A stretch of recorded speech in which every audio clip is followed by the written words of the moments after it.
नमस्कार बंधुरा आबार फिरे एसेছি ছোট্ট একটা ব্লগ নিয়ে। আজ যাচ্ছি আমার মামার বাড়ি। ওদের বাড়িতে ঠাকুর এসেছে আর মহোৎসব দুদিন ধরে চলছে, কিন্তু আমি যেতে পারিনি। আমি সবার লাস্ট দিন গেছি।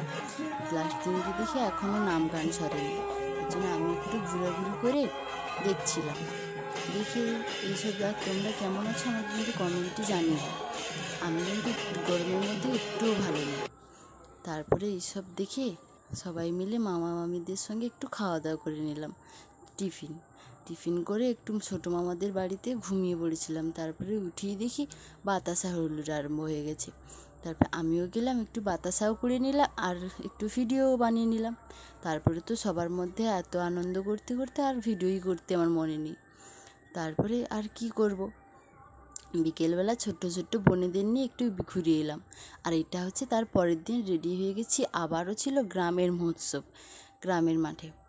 তারপরে সবাই মিলে আমি মামি মাসি সবাই মিলে বেরিয়ে পড়েছি।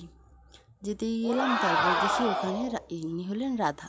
ওখানে ছিল আসর কীর্তন একটুখানি দেখেই বসে বললাম খেতে। আর এত গরমের মধ্যে কি করব, ঠেলাঠুলির মধ্যে বসে পড়ে কি একের পর এক চাপিয়েই দিল। চাটনি না পড়তে পায়েস তো চাটনির সঙ্গে মিশেই গেল। তারপরে ঠেলাঠেলি করে উঠেই পড়লাম না খেতে পেরে।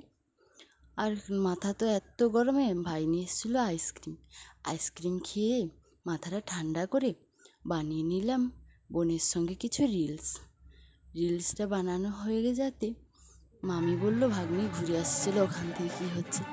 যখন যাই রাধাকে নিয়ে তো টানাটানি, একদম স্টেজ থেকে নামতেই দেবে না, আরও নাচবে দিদারা। আর তোমরা সবাই ভালো থেকো। আবার ফিরে এসেছি একটা নতুন ব্লগ নিয়ে। এই ব্লগটা কেমন লাগলো আমাকে জানিও।